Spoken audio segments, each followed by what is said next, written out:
Welcome to NS TV. నేను రాజీవ్. ముందుగా headlines చూద్దాం.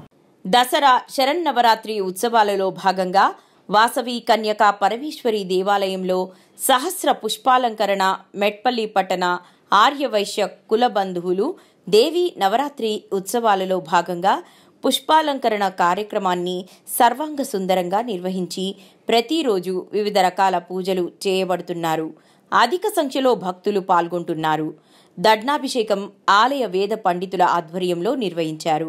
ఈరోజు అమ్మవారికి విశేష పుష్పాభిషేకం నిర్వహించబడింది. ఈ కార్యక్రమంలో ఆర్యవైశ్య జిల్లా అధ్యక్షులు మైలారపు లింబాద్రి, పట్టణ అధ్యక్షులు రాంబాబు మరియు పుల్లూరి నవీన్, సిటిమిళ్ల శ్రీనివాస్, బండారి గోపి, ఎల్మి రవి, దొంతుల లక్ష్మీనారాయణ, కొత్త నవీన్, చాడా సురేష్, శంకర్, దొంతుల సంతోష్, చకినం కేదార్నాథ్, నరేంద్రుల రవి, ఆర్యవైశ్య మహిళామణులు తదితరులు పాల్గొన్నారు.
ఇవన్నీ మళ్ళీ మ్యూజియంలో పెట్టాలి. ఇవన్నీ నోట్లు మళ్ళీ